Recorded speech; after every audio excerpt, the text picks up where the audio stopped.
This is Jeff Berger of Creative Technologies. Jeff puts together multimedia presentations for corporate clients for things like trade shows and sales meetings. And to do that, Jeff uses a computer he says offers the best combination of price and performance, the amiga3000.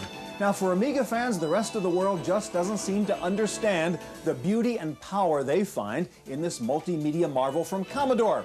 Well, we'll try to help you understand today as we take a look at the latest hardware and software for the Amiga on this edition of the Computer Chronicles.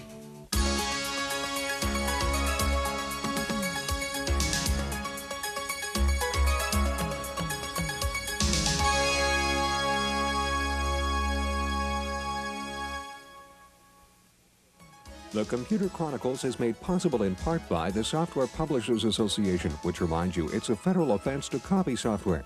The SPA provides information on how to stay software legal.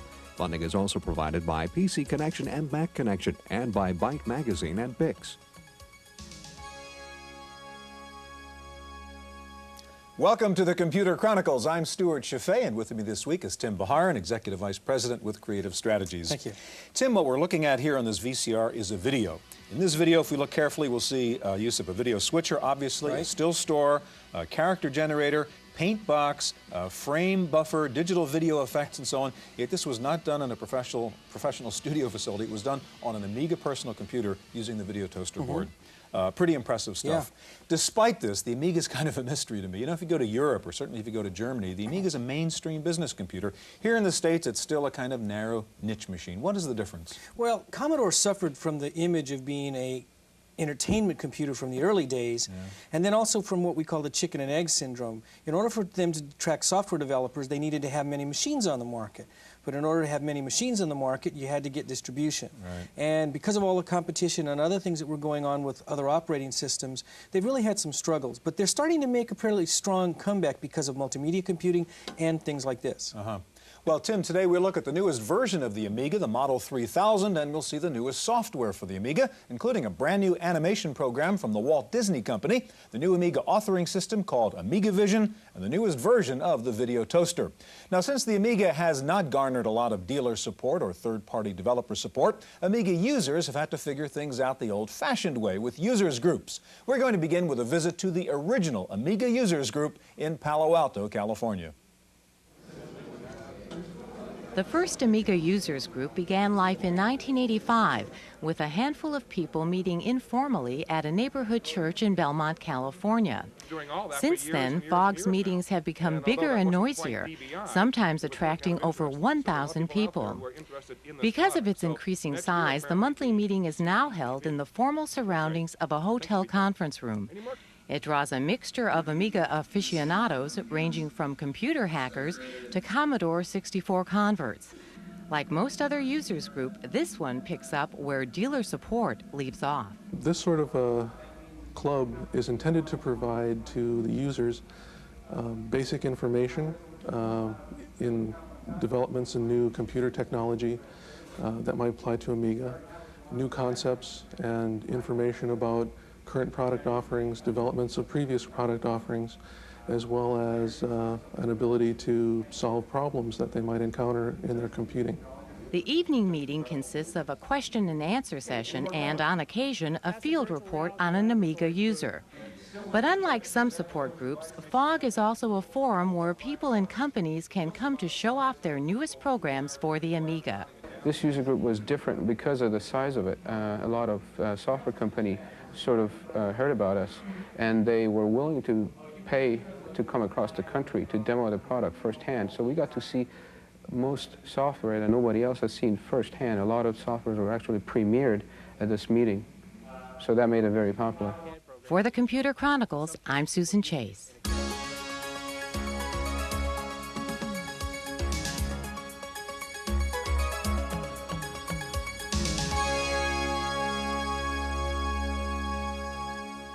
The newest version of the Amiga is the Model 3000, and here to show it off is Hedley Davis, Amiga Product Development Manager with Commodore, and also with us, Sam Palinuk. Sam is a producer with the software division of the Disney Company. Tim?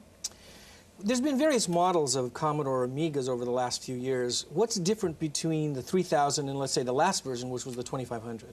Well, the 2500 was a 68030 based machine, which was built up from several different cards in our base 2000 machine. And what we've done with the 3000 is we've taken the general expansion cards that most people use and embedded them directly on the motherboard of the 3000. So for example, we have a hard disk controller built right onto the motherboard, 32 bits wide.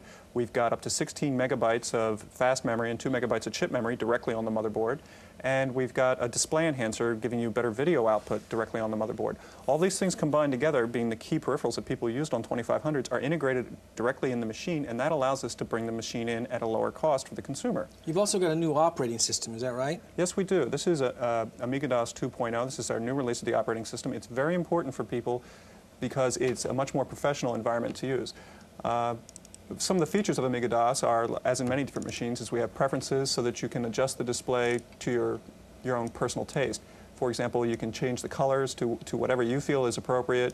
There's also abilities to modify fonts. On this particular machine, we're running it in a VGA mode, and you can see that the fonts are very small here and they're difficult to read. So what I can do is I can pick much larger fonts and use those, and hence we have fonts, what we call fonts for the blind, or it's much easier for the people at home to see.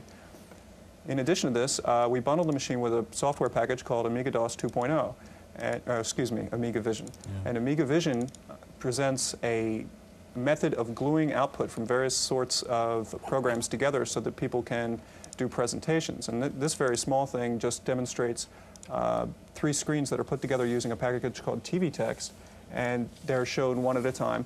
And it's a very simple demonstration. Lou Wallace is going to be showing us something much more advanced later on in the program. All right, Sam, I want to turn to you, and we all know the Amiga as an animation machine, as a creative machine, multimedia, and so on. And while Headley sort of reboots here so that you can get up.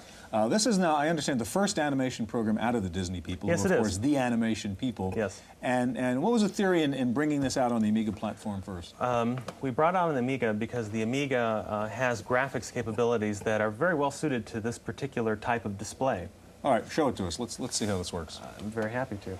Let's boot up here. Here's the animation studio. And what I'll do is I'll just create a very quick animation for our eyes here. Okay. This is in real time. No magic. Yeah, well, and you're not an artist, right? Yes. Anyone who knows what they're doing will know that this is not an artist. This is not an artistic endeavor. But you can see that the animation studio allows me to see back through the paper, the simulation of paper. So we're seeing several cells at once, basically. Is that right? And it allows me to get very accurate control over what's happening, and I can see what's going on in the background, which allows me an incredible amount of control. And you can see here in just seconds I've been able to create an animation before your eyes. Nice.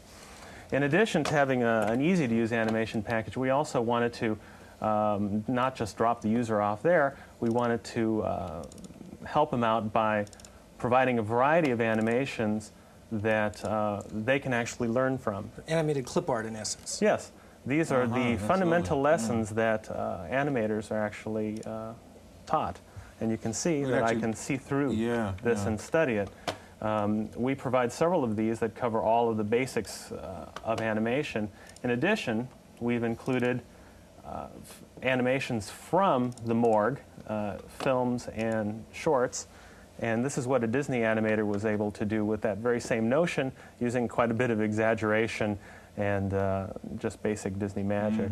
Could we see something in color? Yeah, absolutely. The program also fully supports color, and what I'll do is I'll take one of the included animations and color it in for you very quickly.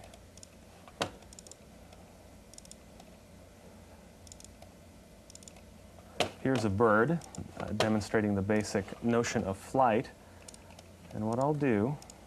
And we're coloring each cell motion in this case. Yes, I am. And there are only 6 cells. So you're manually coloring each cell, and yes. And you haven't automated this process in here? No. Still, it goes pretty quick. Yeah, it goes pretty fast. And what I'll do is I'll color in his body. I assume this is mainly to give them greater control? The reason that you color this way is because it's an emulation of the way it's done traditionally. And as you can see, it's actually very fast. Wow.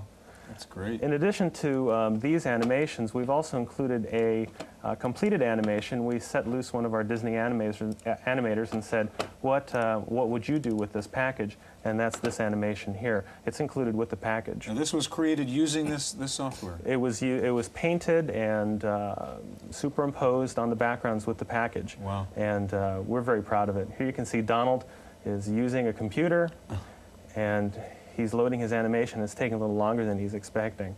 And to his surprise, Mickey comes up instead of Donald, and he loses his temper, and he strikes a key. It's just like work. That's great, great. Only from Disney. And Tim, as you were saying before, this is really the advantage this machine has in doing this particular kind Absolutely. of work.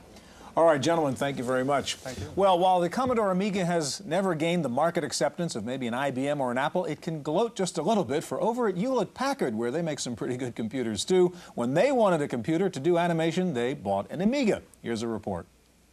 D was the correct answer. Everybody Engineers at Hewlett-Packard use the HP corporate television network to feed technical training and product updates to HP staff around the country.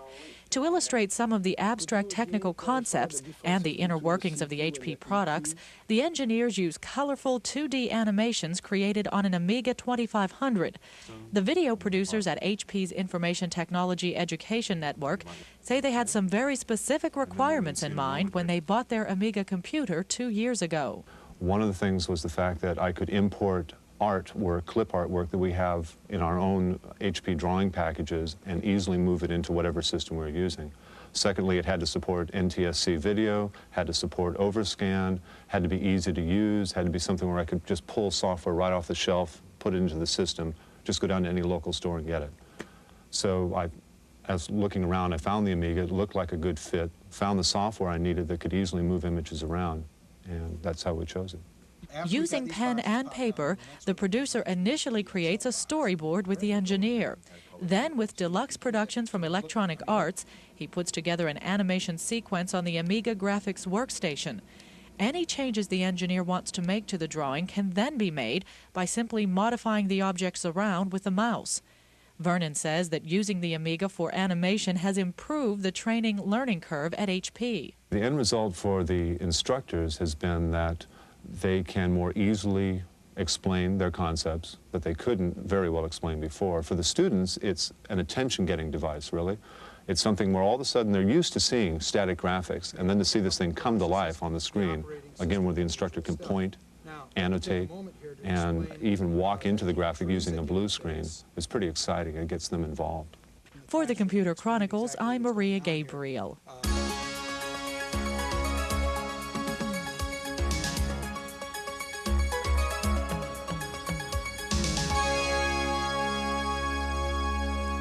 The Macintosh has HyperCard, the Windows PC toolbook, and the amiga3000 now comes bundled with AmigaVision. Here to show us the new Amiga authoring system is Lou Wallace, Senior Editor for Technology with Amiga World Magazine, and joining us again, Hedley Davis of Commodore. Tim? When I think of authoring systems, I usually think of really complicated programs, but I understand this is really easy to use and more iconic. Tell us a little bit more about how you view authoring systems. Well, as far as AmigaVision, as far as an authoring system, is really an icon-based, object-oriented graphic programming language. It can be used for presentations or for full-featured programming tasks. The basic command structure is set here in this main menu where you have a variety of different things: control icons, interrupt programming, database, and it has a DBase 3 compatible database, various user interactive commands, and probably the heart and soul is the audiovisual commands. These are actually, these little pictures, icons, are commands just like you would have in BASIC or C. For example, if I wanted to create a screen command to load a screen, I just pick it up and drag it into place. If I wanted to add some user interactivity, I would just take the mouse icon and grab it and put it in place. Perhaps if I wanted to add a little control structure here, I would add a go-to, which a lot of programmers don't like, and double-click on here and tell it when it reaches this point to come back here and go to this icon. And you can see now that it points back. Now, I've actually just created a whole program while we were talking. I didn't really define what I wanted to do. Yeah. So if I was to double-click on the screen icon, I bring up a requester, which is where I put in all the parameters for the commands. Clicking on the directory command button here, I can load up a predefined screen, such as one of my favorites, the Stooges. And here I've got a picture of the Three Stooges that's been digitized from an old movie. Now, I could just present this and show the image, but to make it interactive by clicking on the mouse command, I can go into an object editor, which allows me to create interactive hotspots on the screen. And here I've loaded the image to preview, and I'm going to add some user interactive hotspots here. We'll start with Curly, and I'm just going to outline him very quickly. And I've created a hotspot here that I can then further define with sound effects. So if you punch on Curly, something will happen. Something will happen. Yeah. I can have feedback sounds or colors or whatever I need to do. And I guess, Hedley, the interesting thing here is the AV part of it, right? Where you're able to bring into this program all kinds of AV sources. Yeah, one of the important things about the machine is your ability to take video and overlay it on top of your computer output. So we can take computer graphics, video from video disk, audio samples, and combine them all together into a cohesive thing. Or even animation. And animation, computer-generated digital animation. All right, Lou, you've got an example of that, I think, next. Yeah, I do. This is something I did in about 30 minutes. I used a ray tracing animation package, and I generated an animated ray trace skeleton, a human skeleton. I have text windows here for information, and hotspots on the screen where I can just click on something and something will happen. In this case, I zoomed in on the ray trace skeleton. So what about video? Okay, well, let's get out of this one. And I have previously loaded here what I call the Encyclopedia of Insects, and this is based upon a commercially available Laserdisc from Pioneer from the Encyclopedia of Animals series. And what I did was I created animation and screens and a control program to interact with it. So you can see that he's got digital graphics up here, and at the same time he's going to be able to have video coming from the video disc. The metaphor I used here was that of a book, an encyclopedia. If there was something I was interested in here, I could simply click on it and we'd get a full motion video sequence. If it wasn't something I liked on this page, I just click the next page gadget and we actually get an animated page turn. Okay, so pull up some video for us. Let's say that we're interested in leafcutter bees, for example. I can click on that, and the laser disc will be activated, and we will combine computer graphics down here with full motion video and sound. The leafcutter bee this is completely controllable by the user. For example, if there was a frame here that I was particularly interested in wanting to study, I could just click on it on the frame and pause wherever I liked. And then if I didn't really like that, I'd hit the done button and go back to the menu. And again, you were able to create that all yourself, you say, in a couple days under AmigaVision. Actually, a couple evenings, yeah. Really? Using AmigaVision and various Amiga graphic programs because everything's fully integrated So what together. you're really doing is you're going out and getting multiple sources. In this case, you're getting video. In the earlier case, you were getting art and animation. Right. And then you're using this iconic authoring system to tie it all together. That's right. It's all done with graphic commands. That's what makes AmigaVision a little easier and less intimidating to the average user as opposed to more traditional computer All right, languages. Lou Hedley, thank you very much. In just a minute, a look at one of the hottest Amiga add-ons, the video toaster, so stay with us.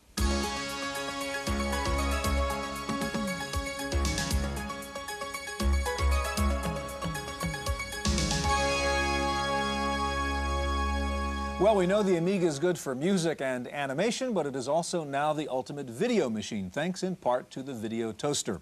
And here to show it off are Tim Jennison and Paul Montgomery of NewTek. Tim? Now, let me see if I get this straight. In the past, to do a bunch of video controls, I've had to have machines that were $500,000, $100,000. Now I'm going to be able to do this with this card for $1,500? Absolutely. Thanks for having us here. We showed the toaster recently at the National Association of Broadcasters show, and this is where the engineers go to buy their stuff. And they came by the booth and they said things like, this is unbelievable, this is revolutionary that you can do this in a box for this price. And this is what they were excited about. This is the video toaster card. And when you plug this into your Amiga 2000 or 2500 and put these discs on your hard drive, you have the equivalent of a television studio. All right, Tim, we want to take a look at some of the things you can do with the toaster. First of all, tell us what the physical setup is here. What do you have? Okay, I've got my own cameras here on corners of your table. Okay, so we've got your two little cameras here. Right, and the toaster's installed in this Amiga 2000. And the cameras are sort of inputs into your toaster control room, if you will. I can take up to 4 cameras or VCRs. Okay. So first of all, the first thing you can do with 4 inputs is you can use the video switcher. So I've got one camera here on the screen. I can now do transitions from one camera to another, like this wipe. Here's some other wipes. Okay, here's so a wipe with a border. And the basic dissolve, which any good $20,000 switcher can do, I guess. But where it gets interesting is the digital video effects. Now, this is the part that you've never had in a home studio before, or low-end production. That's for sure. The digital video effects are the most expensive. They can sell for equipment up to $20,000 to $50,000 just for that. And it's a lot of fun. Okay, here's an effect that I like a lot. If I could ask you to sort of get out of this shot for a second. Get out of your camera's way. Okay.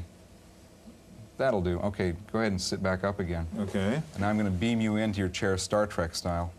Energizing. Oh, I like it. I like it. That's great. Okay, the next major element of the toaster is the paint box, or the video paint system. And with that, you can create your own graphics. And what makes this different than, say, a computer paint program is the signals that come out of this are broadcast ready. You can put it right on the air. It has 16.8 million colors, and you can do a lot of interesting things. Tim's loading up a picture here. Yeah, here's a frame that I created in probably 20 minutes or so. You can freeze live video and bring it into your paint box graphics. Okay, another major piece of this is the character generator. And a character generator is sort of an electronic typewriter, and you can put anything written on the screen, such as rolling credits. Right. I can roll sideways too. And what sets this apart from sort of a character generator you'd find in your camcorder is that we have really much higher quality. Again, 16 million colors and 35 nanosecond resolution, which is the same thing you'd see on a network program. And here's a screen that takes advantage of those features. Okay, what the people at NAB were most excited about was the 3D graphics system, which I'm entering right now. And with that, you can create a computer-rendered animation. Let me load a scene here. I've taken your Computer Chronicles logo and entered it into the 3D database here. And with this system, I can set up the start and end points of the animation. And then once I've got the camera angles and lighting and color all set up, then I render out to videotape. And we have a tape here. Yeah, if we could roll that piece of video and see what the end product was here.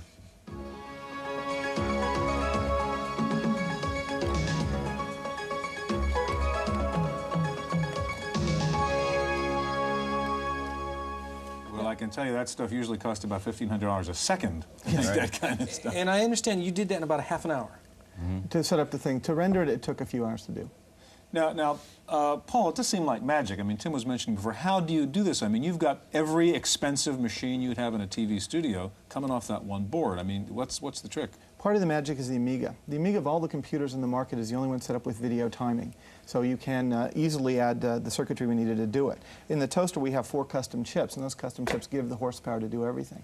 Plus, we have 350,000 lines of code, mostly assembly language, running in the Amiga, and that's how it works. And who do you see as the user now? Is this really designed for the broadcast professional? Is this going to be high-end home video? Where do you see it going?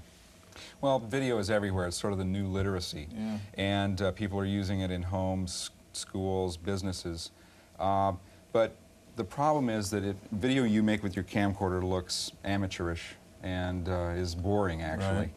So the video toaster is designed for anybody that wants to bring a network quality look to their videos. And it is available as a product? It's shipping to Amiga dealers now and has been for a while. And the price is? $15.95. Okay, thanks very much, Tim and Paul. That's our look at the new Amigas. Stay tuned now for this week's Computer News.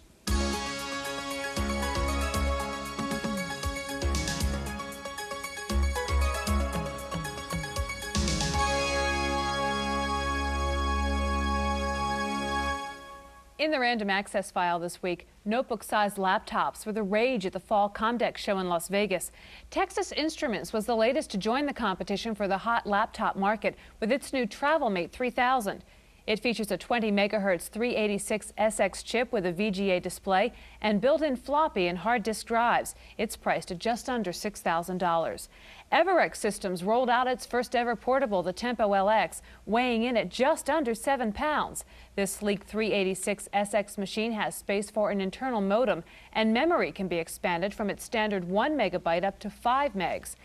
AST Computers unveiled 2 386 SX notebook-sized laptops. Both feature 20 megahertz 386 SX chips. The lower-end machine comes with a 20 megabyte hard drive and will retail for about $3,000. For another $500, you can get a 40 megabyte hard drive. Both AST models offer the unique ability to replace batteries in the suspend mode without disrupting your work. Canada's Ogivar also introduced its version of the laptop PC called the Internote. But unlike its American counterparts, this 286 import features a full-size PC board with standard key spacing. The Internote carries a price tag of just under $3,000. Company spokesmen say a 386 version of the laptop is in the works. A new add-in from Silicon Graphics will give PCs the power to manipulate 3D color images on the screen. Called Iris Vision, the product is a pair of circuit boards that plug into either AT-style or microchannel slots. Some of the superior graphic capabilities include a 24-bit Z buffer for hidden surface removal and double buffering for real-time animation. Iris Vision requires a 386 or 486 CPU. If you're a business executive, you can now brighten up your drab flip charts presentations by using the new Storyboard Live from IBM. The software allows DOS users to design graphics and charts and then animate the images on the computer. You can even add video and music to further jazz up your presentations. Next up, Paul Schindler and this week's software review. I just love doing this. But you know, it gets a little old and a little messy after a while. Well, there are lots of computerized calendar programs, but the best one we found for the Macintosh is Alarming Events. Now, when you bring up Alarming Events, you can determine how much of the year you want to see, and you can change that anytime you want. It tells you your next appointment at the top. The days when you have appointments are dark. There's a week at a glance available as well as a day at a glance. You can have a pop-up alarm as a flashing alarm across the top of the screen. You can time events for billing. You can keep to-do items which follow you forever.